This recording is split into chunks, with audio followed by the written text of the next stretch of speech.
কোনো ভাগাভাগি নাই, কে অমুক আর কে কোন পীরের, সেটা আর দেখা দেখি নাই।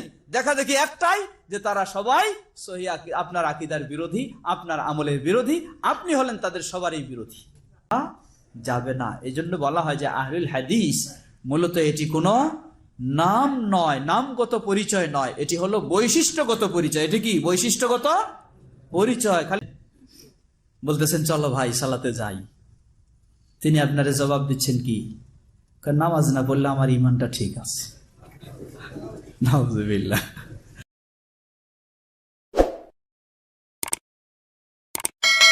সমাজে বলা হয় কি, সর্বপ্রথমে কিসের দাওয়াত দিতে হবে? ফজিলতের। কেন? ফজিলত নাকি মানুষকে একত্রিত করে, আর আকীদা নাকি মানুষকে বিভক্তি সৃষ্টি করে। নাউযুবিল্লাহ। পৃথিবীর শ্রেষ্ঠ দাঈ ইলাল্লাহ কে? তিনি মুহাম্মদ সাল্লাল্লাহু আলাইহি ওয়াসাল্লাম। মক্কার পরিবেশে সর্বপ্রথম দাওয়াত দিলেন তাওহীদের আকীদার। মদিনার পরিবেশে সর্বপ্রথম দাওয়া শুরু করলেন তাওহীদ আকীদার। আন্তর্জাতিক বিশ্বে দাওয়া শুরু করলেন তাওহীদ আকীদার। যে কোথাও কাউকে দাওয়ার জন্য প্রেরণ করলে সেখানেও তিনি একই নির্দেশনা দিলেন, তাহলে সর্বপ্রথম দাওয়া হবে তাওহীদ বা আকীদার বিষয়। আর আজকে বলা হয় যে আকীদার দাওয়াত দিতে গেলে নাকি বিভ্রান্তি সৃষ্টি হবে। কোনো সন্দেহ নাই, এটি একটি বড় সমস্যার কারণ হলো তারা মানুষেরা যদি আজকে নবী মুহাম্মদ সাল্লাল্লাহু আলাইহি ওয়াসাল্লাম ও সাহাবায়ে কেরামদের সঠিক মানহাজের উপরে দাওয়াত দিতেন, তাহলে তাদের মুখ থেকে এই কথা আসতো না। কারণ তারা দাওয়াত দেন কার মানহাজে? বুজুর্গদের মানহাজ অনুযায়ী দেয়, ঠিক কিনা? হ্যাঁ, বুজুর্গদের মানহাজ অনুযায়ী তারা দাওয়াত দিয়ে থাকেন, যার কারণে তাদের মাঝে এই সমস্যা সৃষ্টি হচ্ছে। প্রিয় ভাইরা আমার, অতএব আসুন আমরা যেন আমাদের জীবনের সর্বক্ষেত্রে নবী মুহাম্মদ সাল্লাল্লাহু আলাইহি ওয়াসাল্লাম, চার খোলাফায়ে রাশিদিন, সাহাবায়ে কেরাম যেভাবে আকীদার গুরুত্ব দিয়েছেন, আমরা যেন সেভাবেই গুরুত্ব দিয়ে আমাদের আকীদাকে সুন্দর করে নিতে পারি। আল্লাহ আমাদের তৌফিক দান করুন। তবে একটি বিষয় মনে রাখতে হবে, আমরা আবার অনেক সময় এমন দুর্বল হয়ে যাই, আকীদার কথা বলে বলে সবকিছু ভুলে যাই। যে আকীদাই ঠিক হয়নি আর অন্যগুলি এত গুরুত্ব কিসের?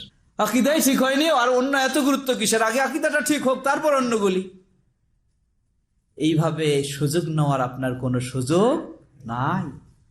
ইসলামের প্রথম যুগে সুযোগ ছিল, আগে সুন্দরভাবে আকীদাটা ঠিক করাবো, তারপর সালাতের কথাটা বলবো, তারপর পর্দার কথা বলবো, ঠিক কিনা? ইসলামের প্রথম যুগে এটি সুযোগ ছিল। কিন্তু যখন ইসলামের সব বিধানগুলি এসে গেছে, এখন আকীদা সংশোধনের নাম দিয়ে আর কালক্ষেপণ করার কোনো সুযোগ নাই। আপনাকে আকীদাও সংশোধন করতে হবে, সালাতও ঠিক করে নিতে হবে, সিয়ামও ঠিক করে নিতে হবে, পর্দাও ঠিক করে নিতে হবে, সকল দিক থেকে পরিপূর্ণ হতে হবে। এটার নামও হলো সহিহ আকীদা। এটার নামও সহিহ আকীদা।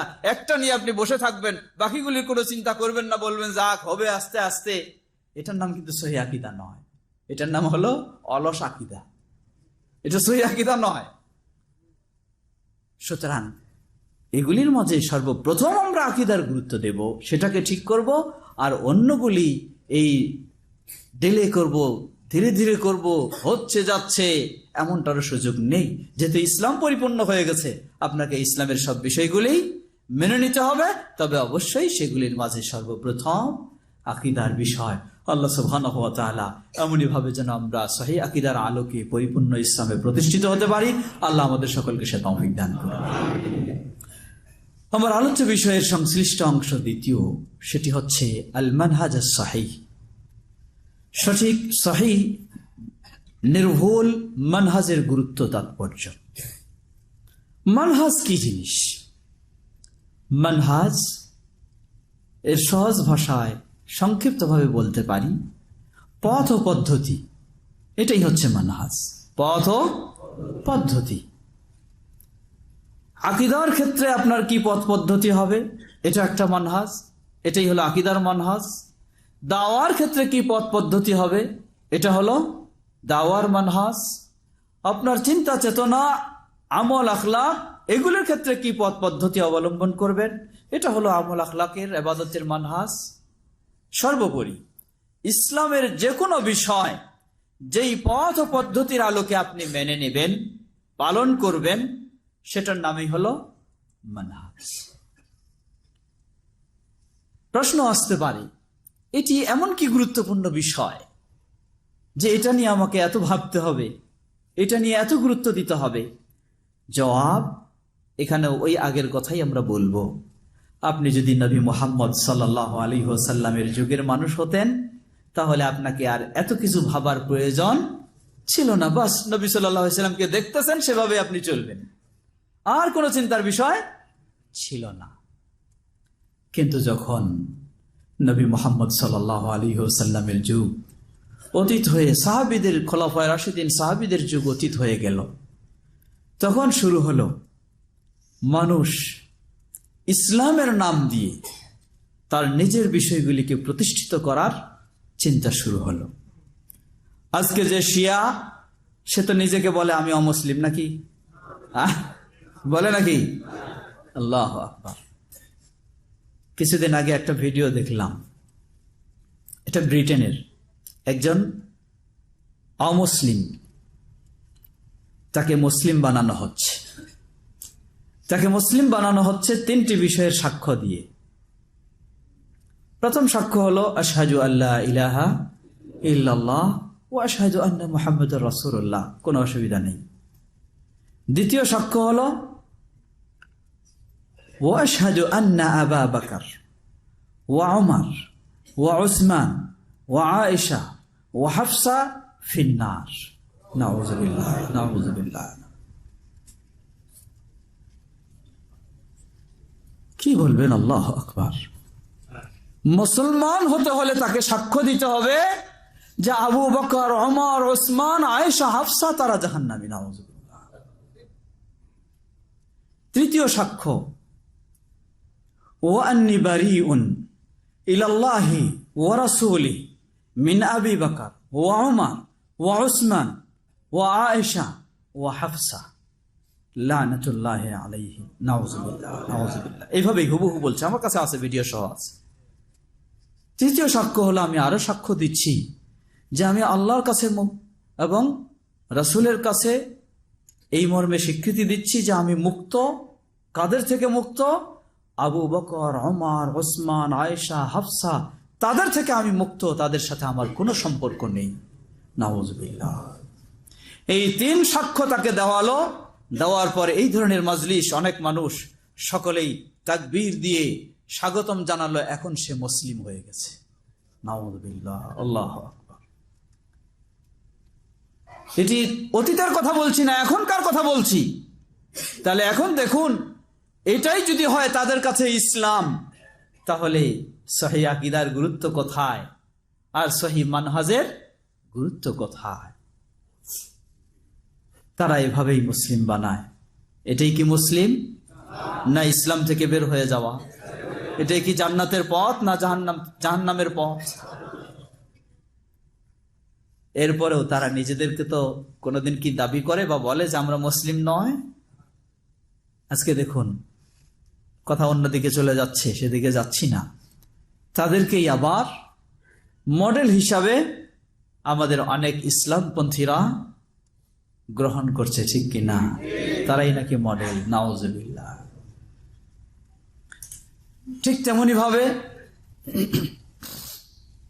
অন্যান্য যে সমস্ত দল আজকে তৈরি হয়ে গেছে, আপনি না না করে কিছু উপায় পাবেন না, হয়ে গেছে তৈরি। আপনি না করে কি বলবেন?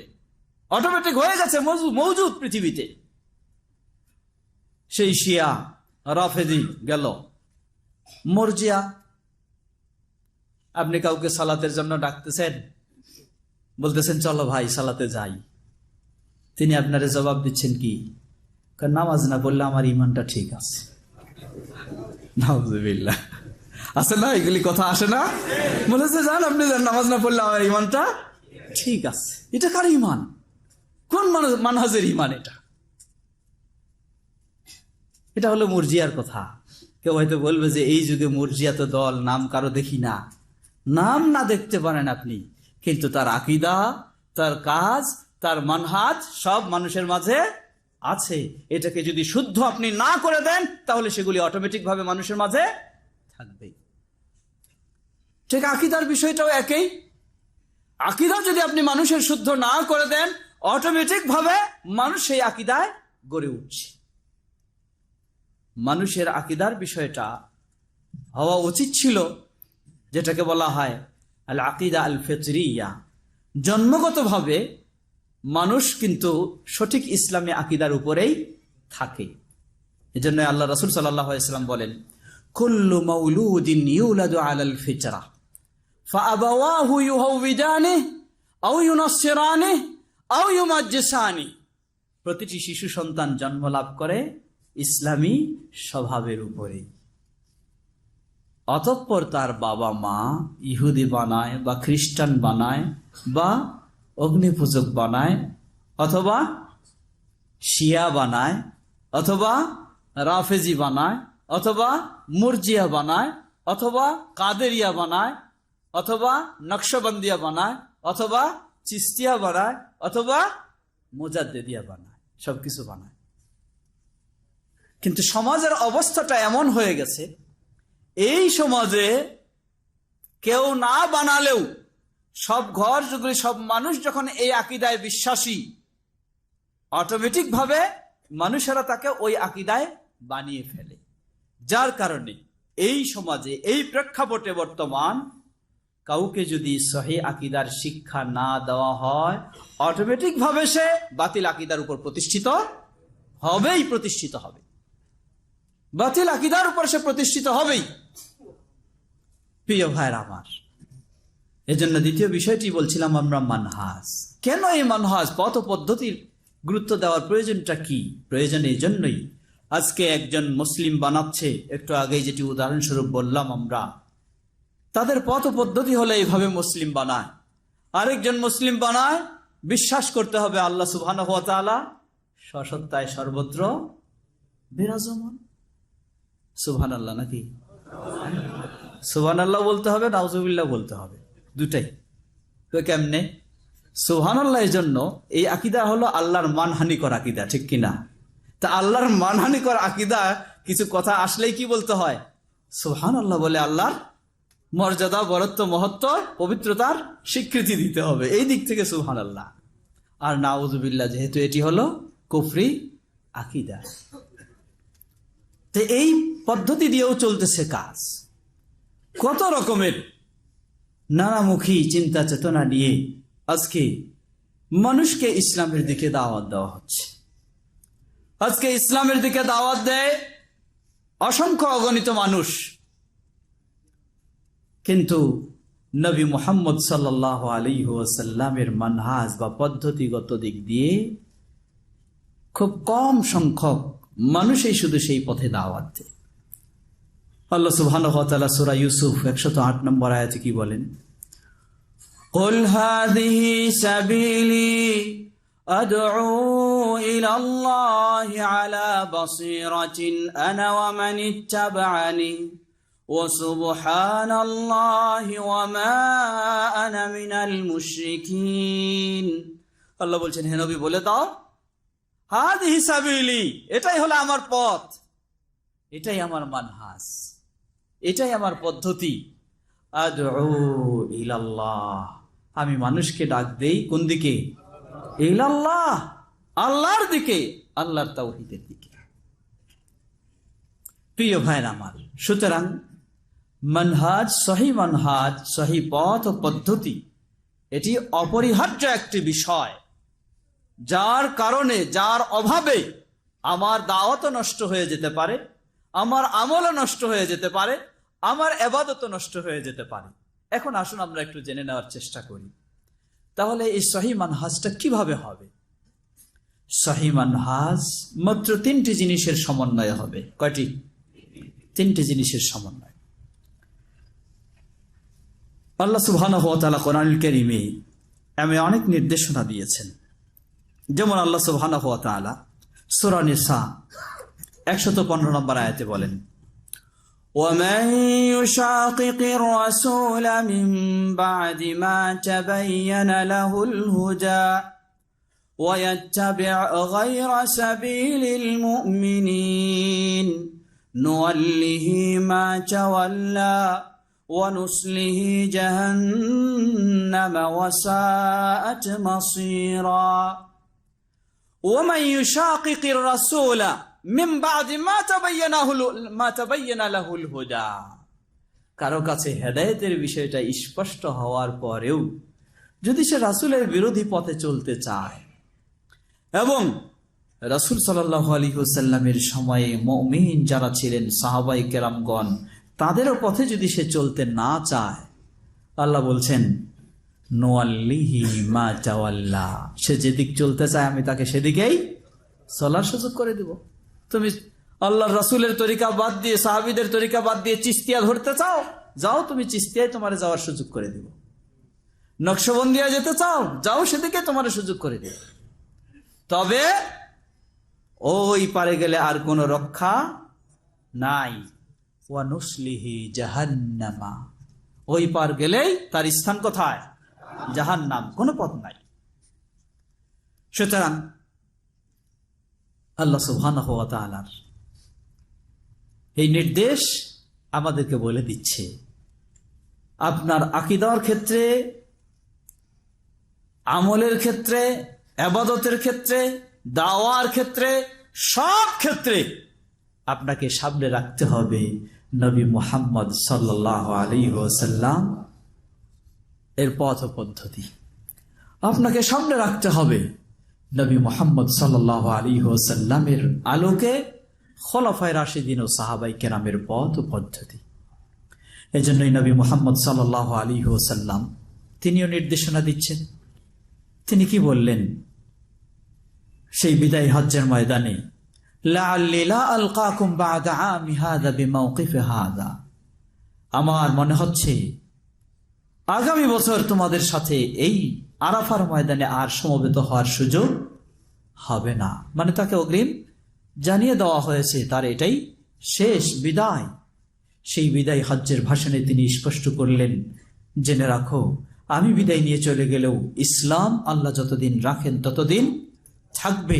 অতএব ইসলামের উপর সুপ্রতিষ্ঠিত হতে হলে তারাকতু ফীকুম আমরাইন লান তাদিল্লু মা তামাসসাকতুম বিহিমা কিতাবাল্লাহি ওয়া সুন্নতি, তোমাদের মাঝে রেখে যাচ্ছি মাত্র কয়টি জিনিস? দুটি জিনিস। একটি হলো আল্লাহর কিতাব আর অপরটি হলো রাসূলুল্লাহ সাল্লাল্লাহু আলাইহি ওয়াসাল্লাম এর সুন্নাহ। তবে মনে রাখতে হবে রাসূল সাল্লাল্লাহু আলাইহি ওয়াসাল্লামের সুন্নাহ বা হাদিস শুধু বললেই হবে না, এটি অবশ্যই হতে হবে সহিহ, হাদিস হতে হবে সহিহ। তাহলে প্রথম বিষয় হলো আল কোরআনুল কারীম। সঠিক সহিহ মানহাজে থাকতে হলে আপনাকে তিনটি জিনিসের সমন্বয় করতে হবে। প্রথম হলো আল কোরআনুল কারীম, দ্বিতীয় হলো নবী মুহাম্মদ সাল্লাল্লাহু আলাইহি ওয়াসাল্লাম এর সহিহ হাদিস, সহিহ হাদিস। তৃতীয় কি? আল্লাহ রাসূল সাল্লাল্লাহু আলাইহি ওয়াসাল্লাম আরেক হাদিসে বললেন, ইহুদি যারা ছিল তারা ৭১ দলে বিভক্ত হয়েছে, খ্রিস্টান যারা তারা ৭২ দলে বিভক্ত হয়েছে। ওয়াসাতাফতারিকু উম্মতি ইলা ৭৩ ফিরকা, আর আমার উম্মতের মানুষেরা কম নয়, আরো কি এক ধাপ আগিয়ে বেশি, তারা হবে ৭৩ দলে বিভক্ত। কুল্লুহা ফিন্নার ইল্লা ওয়াহিদা, এক দল ব্যতীত সবগুলি কি জাহান্নামে যাবে। সাহাবায়ে কেরামগণ প্রশ্ন করে বসলেন, সেই দলটি কারা? তারা কি? তাদের নাম, তাদের পরিচয়টা কি?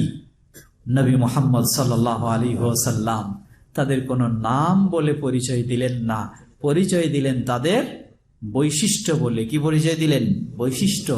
হিয়া মা আনা আলাইহি ওয়া আসহাবি, এটা হলো ওই দল যারা আমি এবং আমার সাহাবায়ে কেরামগণ যে আদর্শের উপরে, যেই মানহাজের উপরে রয়েছে সেটার উপরে যারা থাকবে তারাই হচ্ছে মুক্তিপ্রাপ্ত দল। সুবহানাল্লাহ।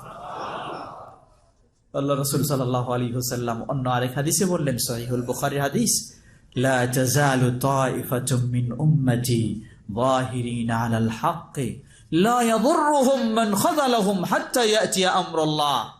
কিয়ামতের পূর্ব পর্যন্ত পৃথিবীর বুকে এমন একটি দল সুপ্রতিষ্ঠিত থাকবে হকের উপরে, যারা যতই তাদেরকে বাধা দেওয়ার চেষ্টা করুক কখনো বাধা দিতে তাদেরকে লাঞ্ছিত বা তাদেরকে তিরস্কার করা, তাদেরকে ক্ষতিগ্রস্ত করতে পারবে না।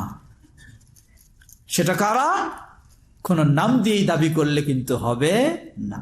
যদি কেউ আহলে হাদিস বলেও নাম দিয়ে দাবি করে, তাও কিন্তু হওয়ার আশা করা যাবে না। এই জন্য বলা হয় যে আহলুল হাদিস মূলত এটি কোনো নাম নয়, নামগত পরিচয় নয়, এটি হলো বৈশিষ্ট্যগত পরিচয়। এটি কি? বৈশিষ্ট্যগত পরিচয়। খালি নাম নিয়ে কেউ যদি বলে থাকে, তাহলে মুক্তির কোনো পথ নেই, সুযোগ নেই। আপনাকে হতে হবে আকীদায়, আমলে, ইবাদতে, আখলাকে নবী মুহাম্মদ সাল্লাল্লাহু আলাইহি ওয়াসাল্লাম এবং সাহাবায়ে কেরামদের সেই আদর্শের উপরে, তাহলে আপনি হবেন মুক্তির পথে। নবী সাল্লাল্লাহু আলাইহি ওয়াসাল্লাম তাহলে বললেন যে যাতে আমি এবং আমার সাহাবায়ে কেরামগণ রয়েছে সেটার উপর যারা প্রতিষ্ঠিত থাকবে, তাহলে নবী সাল্লাল্লাহু আলাইহি ওয়াসাল্লাম এবং সাহাবায়ে কেরামগণ যোগ করলেন সাহাবায়ে কেরামগণ। এর অর্থ কি? এর অর্থ হলো নবী সাল্লাল্লাহু আলাইহি ওয়াসাল্লামের কাছে ছিল কয়টা? দুটি, একটি হলো কোরআন আর একটি হাদিস। যোগ হলো সাহাবায়ে কেরামগণ। সাহাবায়ে কেরামদের যোগ হওয়া মানেই হলো এই যে বর্তমান প্রেক্ষাপটেও দেখা যায় কেউ কোরআন এবং সহিহ হাদিসের দাবিদার, কিন্তু এরপরও দেখা যায় সে ভ্রান্ত চিন্তার দিকে চলে যায়। এরপরেও দেখা যায় সে ভ্রান্ত চিন্তার দিকে চলে যায়। এই কোরআন এবং সহিহ হাদিসের দাবিদার হওয়া সত্ত্বেও ভুল পথে যাওয়া থেকে বাঁচার উপায় কি? বাঁচার উপায় এটাই যে কোরআন এবং সহিহ হাদিসকে নিজের মতো বুঝলে চলবে না, কোরআন এবং সহিহ হাদিসকে বুঝতে হবে নবী মুহাম্মদ সাল্লাল্লাহু আলাইহি ওয়াসাল্লামের সাহাবায়ে কেরামগণ যেভাবে বুঝেছেন সেভাবে বুঝতে হবে। উদাহরণস্বরূপ একটি উদাহরণ দেই সহিহুল বুখারীর হাদিস থেকে। প্রসিদ্ধ সাহাবী আব্দুল্লাহ ইবনে ওমর রাদিয়াল্লাহু তাআলা আনহু, ইয়াজিদ বিন মুআবিয়া, ইয়াজিদ যখন খলিফা হলেন সেই সময়ের এই ঘটনা। চলতেছে শোরগোল, চলতেছে মারামারি, পাল্টাপাল্টি ধাওয়া। মদিনার পরিবেশে এই সাহাবী আব্দুল্লাহ ইবনে ওমর রাদিয়াল্লাহু আনহু তিনি তখনও আছেন, কিন্তু বাইরে এত এই শোরগোল বা বিশৃঙ্খলা, সেগুলির সাথে তিনি কখনো একমত হননি। তিনি বাড়িতে বসে আছেন। হঠাৎ দুজন ব্যক্তি তার কাছে গেলেন, তারা সাহাবী নয়, তারা দুজন গেলেন, গিয়ে বললেন, হে আবু আব্দুর রহমান, আপনি হলেন রাসূল সাল্লাল্লাহু আলাইহি ওয়াসাল্লামের একজন প্রসিদ্ধ সাহাবী। বাইরে আমরা এই সব সমস্যার মধ্যে রয়েছি, আর আপনি ঘরে বসে আছেন মানে? তিনি বললেন যে হ্যাঁ, ঘরে তো বসেই থাকবো। তো কেন আপনি বাইরে বের হচ্ছেন না? যে কোনো এক দলের সাথে তো আপনাকে সংগ্রাম করা বা হরতাল করা বা মিছিল করা, সেগুলিতে অংশগ্রহণ করা দরকার। আপনি ঘরে বসে আছেন কেন?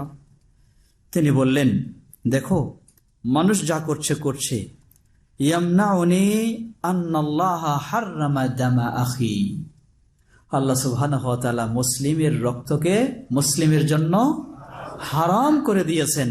সুতরাং এখানে যারা আছে তারা তো আমি মনে করি সবাই মুসলিম, অতএব এই মুসলিমদের কাছে গিয়ে আমি সেই ধরনের বিরোধে, সেই ধরনের মারামারি কাটাকাটি এগুলিতে জড়িয়ে যাব, এটি আল্লাহ সুবহানাহু ওয়া তাআলা হারাম করে দিয়েছেন, তাই আমি যেতে পারছি না। তারা খুব দ্রুত কোরআন থেকে দলিল পেশ করলেন। কি দলিল পেশ করলেন? বললেন, আলাম ইয়াকুলিল্লাহ, আল্লাহ কি বলেননি, কাতিলুহুম হাত্তা লা তাকুনা ফিতনাহ, যুদ্ধ চালায় যাও যতক্ষণ না ফিতনা নিরসন হয়, বন্ধ হয়, যুদ্ধ চালাতে থাকো, অস্ত্র ধরো। আমাদের সমাজে একটি গ্রুপ বের হয়েছে, গ্রুপটার পরিচয় হলো কি, কেতাল গ্রুপ। এরা আর জিহাদও নাম দিতে চায় না, দিতে চায় কি, কেতাল। কেতাল ছাড়া আর পথ নাই, মুক্তির পথ নাই, নামে পরিচয় হয়ে গেছে তাদের কেতাল গ্রুপ। তো তারা সাহাবীর কাছে খুব দ্রুত কোরআন থেকে দলিল পেশ করে ফেললো।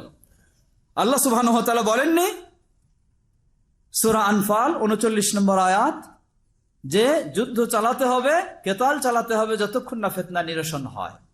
সাহাবী আব্দুল্লাহ ইবনে ওমর রাদিয়াল্লাহু তাআলা আনহু তিনি তাদের জবাব দিলেন, বললেন, জেনে রাখো, কাতালনা হাত্তা লাম তাকুন ফিতনা ওয়া কানা আদ-দীনু কুল্লুহু লিল্লাহ, আমরা আল্লাহর নির্দেশেই যুদ্ধ জিহাদ করেছি, ফিতনা নিরসন হয়েছে, দিন আল্লাহর জন্য সুপ্রতিষ্ঠিত হয়েছে। আমরা ঠিকই আল্লাহর নির্দেশে যুদ্ধ করেছি, ফিতনা শিরক সবকিছু দূর হয়েছে, দিন আল্লাহর জন্য সুপ্রতিষ্ঠিত হয়েছে। ওয়া আনতুম তুরিদুনা আন তুকাতিলু হাত্তা তাকুনা ফিতনা ওয়া ইয়াকুনা আদ-দীনু লিগাইরিল্লাহ। আর তোমরা যে যুদ্ধ কেতালের কথা বলছো, এটা হলো আমরা যেই ফিতনা দূর করার জন্য যুদ্ধ করেছি, ফিতনা দূর হয়েছে, দিন আল্লাহর জন্য সুপ্রতিষ্ঠিত হয়েছে। আর তোমরা এখন যুদ্ধ করতে চাও যেন ফিতনা নতুন করে বড় করে তৈরি হয়, ওয়া ইয়াকুনুদ-দীনু লিগাইরিল্লাহ, আর দিন যেন আল্লাহর জন্য সুপ্রতিষ্ঠিত না থাকে। সাহাবী তাদেরকে প্রত্যাখ্যান করলেন, তাদের এই চিন্তা চেতনা এবং তাদের আহ্বান প্রত্যাখ্যান করে তিনি তার চিন্তায়, তার আকীদায়, তার মানহাজের উপরে অটল থাকলেন। যেটি বোঝাতে চাচ্ছি যে কোরআন এবং হাদিসের খালি দলিল হলেই চলবে না। কোরআন হাদিসের দলিল হওয়া সত্ত্বেও নিজের মন গড়া যদি কেউ বুঝতে চায়, অবশ্যই সে ফিতনায় লিপ্ত হয়ে যাবে, ভ্রান্ত পথে সে চলে যাবে, যার নজির অসংখ্য আমাদের দেশেও সর্বত্রই রয়েছে। এজন্য মানহাজ as-সহিহ, সঠিক মানহাজ, সঠিক পথ ও পদ্ধতির তিনটি বিষয়ের সমন্বয় হতে হবে। প্রথম বিষয় হলো আল কোরআনুল কারীম, দ্বিতীয় হলো সহিহ হাদিস, তৃতীয় হলো কোরআন এবং সহিহ হাদিসকে সাহাবায়ে কেরামগণ যেভাবে বুঝেছেন আমাদেরকে সেভাবেই বুঝতে হবে। তাহলেই হবে আমার সামনে নিরাপদ পথ, না হলে কখনো নিরাপদ পথ হবে না। প্রিয় ভাইরা আমার, আচ্ছা এই বিষয়টি আপনাকে মনে রাখতে হবে। আকীদা গ্রহণের ক্ষেত্রেও এই মানহাজ আপনার থাকতে হবে, ইবাদতের ক্ষেত্রেও এই মানহাজ থাকতে হবে, দাওয়ার ক্ষেত্রেও আপনার এই মানহাজ থাকতে হবে। আজকে আমরা অনেক সময় একটু কখনো বেশি একটু আবেগী হয়ে যায়। বিশেষ করে আমি এই অনুরোধটুকু আপনাদের কাছেও রাখতে চাই, আপনারা যারা এই সুন্দর পরিবেশে আল্লাহ সুবহানাহু ওয়া তাআলা থাকার সুযোগ করে দিয়েছে, এই পরিবেশটাকে সর্বত্রই মনে করাটা কিন্তু ঠিক হবে না, ঠিক কিনা? মামলাকার পরিবেশ আর বাংলাদেশের পরিবেশ কি এক? কখনো এক নয়। আপনারা যখন দেশে যান তখন আপনাদেরকে অবশ্যই এই মানহাজ সহির কথাটা একটু ভাবতে হবে। এক একজন এক এক চিন্তা আপনার মাথায় দিয়ে দিবে, আর আপনি সেদিকেই আবেগী হয়ে দৌড়াতে শুরু করবেন। দেখবেন যে এখানে হাতে কলমে শিখে যা আপনি অর্জন করেছেন, হয়তোবা সেটা খুব দ্রুত আপনি হারিয়ে ফেলতে পারেন। এজন্য আমাকে অবশ্যই কি করতে হবে? ধৈর্যের পরিচয় সবসময় দিতে হবে। নবী মুহাম্মদ সাল্লাল্লাহু আলাইহি ওয়াসাল্লাম মক্কার পরিবেশে তাওহীদের দাওয়াত দিলেন। তার মতো ব্যক্তি, তার চেয়ে পৃথিবীতে এই উম্মার মাঝে আর কোন যোগ্য ব্যক্তি বেশি পাওয়া যাবে? বেশি তাদের কথা, তার সমান যোগ্যতা পাওয়া যাবে না। এরপরেও তিনি 1 বছর 2 বছর করে করে 13টি বছর ধৈর্যের সাথে এই তাওহীদের দাওয়াত দিলেন। শেষ পর্যায়ে এরপরেও মক্কার পরিবেশে থাকার মতো পরিস্থিতি হলো না। বাধ্য হয়ে তিনি কি করলেন? আল্লাহ সুবহানাহু ওয়া তাআলার নির্দেশে মক্কা ত্যাগ করে যেতে হলো। এখান থেকে আমাদের একটি শিক্ষণীয় বিষয়, অবশ্যই আমাদেরকে সবসময় ধৈর্যের পরিচয় দিতে হবে। যখন বিশেষ করে আপনারা দেশে যাবেন, সেই দেশের পরিবেশ এখানকার মতো নয়, এত অনুকূলে নয়, সব দিক দিয়ে সমস্যা। সেখানে আপনাকে অবশ্যই কি করতে হবে? ধৈর্যের পরিচয় দিতে হবে। আমরা যেন ধৈর্যের সাথে কোরআন সহিহ হাদিসের আলোকে সঠিক মানহাজে অবস্থান করতে পারি, অটল থাকতে পারি। আল্লাহ আমাদের সকলকে সে তৌফিক দান করুন। পরিশেষে আপনাদেরকে আরেকটু স্মরণ করে দিতে চাই, যেটি স্মরণ করে দিয়েছেন আমাদের শেখ আব্দুল নূর মাদানী সাহেব এবং আমাদের শেখ মুখলিসুর রহমান, তিনিও একটি সুন্দরভাবে পরামর্শ দিয়েছেন। আসলে এখানে আপনারা যখন বিক্ষিপ্ত হয়ে থাকেন বিভিন্ন ভিলায়, বিভিন্ন কোম্পানিতে, যে কোনো সমস্যা হলে ছুটে আসেন এই সেন্টারে, ঠিক কিনা? এখানে আসেই একটা সমাধান নিতে চান, একটা পরামর্শ নিতে চান। তো ঠিক বাংলাদেশেও আপনি যখন যাবেন তখনও এখানে যে সমস্যা পাচ্ছেন সে ধরনের পাবেন না এমনটা নয়, বরং এর চেয়ে আরো বহুগুণ সমস্যা পাবেন, ঠিক কিনা? অবশ্যই পরিস্থিতি অনুযায়ী হবে। সেখানেও আপনাকে একটি সেন্টারের দরকার, যেখানে এসে আপনি পরামর্শ করবেন, পরামর্শ নেবেন এবং সুন্দর সঠিক আকীদায় ও সঠিক পদ্ধতিতে দাওয়াতের কাজ চালাবেন। আমরা বলবো ইনশাআল্লাহ, আল্লাহ সুবহানাহু ওয়া তাআলার তৌফিকে সেই সেন্টারটি হচ্ছে বাংলাদেশ জমিয়তে আহলে হাদিস। বলুন আলহামদুলিল্লাহ। তাই আমরা চেষ্টা করি সাধ্য অনুযায়ী কোরআন ও সহিহ হাদিসের আলোকে কিভাবে আমরা সঠিকভাবে চলতে পারি, অন্যকেও চালাতে পারি, এই দাওয়া কার্যক্রম চলতে পারে, সেই চেষ্টা আমরা সাধ্যপক্ষে করে যাচ্ছি। তবে পরিবেশ পরিস্থিতি অনুযায়ী অনেক সময় চেষ্টাটা যথাযথ খুব সহজেই বাস্তবায়ন করা যায় না। মামলাকার সুন্দর পরিবেশে যত দ্রুত যাবে, বাংলাদেশের বিশেষ করে দক্ষিণবঙ্গের পরিবেশে অত দ্রুত সম্ভব হবে না। এজন্যই সেখানে অত্যন্ত ধৈর্যেরও পরিচয় দিতে হয়, সহনশীলতার পরিচয় দিতে হয়। আসুন আমরাও যেন দেশে গিয়ে বিক্ষিপ্ত না হয়ে সকলেই একসাথে সুন্দরভাবে দাওয়াতি কাজ করে যেতে পারি। আল্লাহ আমাদের সকলকে সে তৌফিক দান করুন। সময় শেষ, শুধু 1 মিনিটের মধ্যে একটি কথা বলতে চাই। আজকে দেখুন আমাদের দেশের অবস্থা। আমাদের দেশে সবচেয়ে বেশি মানুষ মুসলিমরা হলো এক মাযহাবের অনুসারী, তাই না? হানাফি মাযহাবের অনুসারী বলা যেতে পারে। 80% মুসলিমদের মধ্যে 80% হলো হানাফি মাযহাবের অনুসারী, আর বাকি 20% বা 25% হলো সহিহ আকীদার অনুসারী, আহলুল হাদিস ইত্যাদি। তো এই 70% বা 75% মানুষ তারা সবাই এক মাযহাবের অনুসারী, কিন্তু এরপরেও দেখা যায় তাদের মাঝে যেন শত নয় হাজারো দলে তারা বিভক্ত। হাজারো দলে তারা বিভক্ত। বলবেন যে হাজারো দল কেমনে? বড় বড় যেগুলি দল আছে সেগুলি তো আছেই, এরপরও পীরের তো সংখ্যা নাই, ঠিক কিনা? এক একটা পীর এক একটা দল, এক এক পীর এক একটা দল, তাহলে সেভাবে হাজারো দল রয়েছে। কিন্তু আপনি যখন গিয়ে সেখানে সহিহ আকীদার কথা বলবেন, সহিহ আমলের কথা বলবেন, তাওহীদের কথা বলবেন, সুন্নাহর কথা বলবেন, ওই হাজারো দলগুলির মাঝে তারা সবাই এক মাযহাবের। এমনকি এক দল আরেক দলকে কাফের পর্যন্ত ফতোয়া দিচ্ছে না? তারাই কাফের পর্যন্ত ফতোয়া দিচ্ছে। কাফের পর্যন্তও তারা ফতোয়া দেয়। আর আপনি যখন সহিহ আকীদার কথা বলেন, সহিহ আমল করেন, তারা দেখবেন যে হাজারো দলও এক প্ল্যাটফর্মে এক হয়ে কাঁধে কাঁধ মিলিয়ে আপনার বিরোধিতা করার জন্য প্রস্তুত রয়েছে, ঠিক কিনা? কোনো ভাগাভাগি নাই, কে অমুক আর কে কোন পীরের, সেটা আর দেখা দেখি নাই। দেখা দেখি একটাই, যে তারা সবাই সহিহ আপনার আকীদার বিরোধী, আপনার আমলের বিরোধী, আপনি হলেন তাদের সবারই বিরোধী। তাহলে তারা হাজারো দলে বিভক্ত এবং একে অপরকে কাফের পর্যন্ত ফতোয়া দেওয়ার পরেও যদি আপনার বিরোধিতা করার জন্য এক প্ল্যাটফর্মে এক হতে পারে, আজকে যারা সহিহ আকীদার কিছু কিছু ভিন্নতা থাকলেও কেউ কাউকে তো কাফের বলে ফতোয়া দেয়নি, কি বলেন, ঠিক কিনা? তাহলে কেন আমরা এতই থাকা সত্ত্বেও তাদের বিরুদ্ধে বা সহিহ আকীদার প্রচার প্রসারের ক্ষেত্রে এক হতে পারবো না? অবশ্যই আমাদেরকে হতেই হবে, কি বলেন, ঠিক কিনা? আল্লাহ আমাদের সকলকে সেভাবে চলার তৌফিক দান করুন।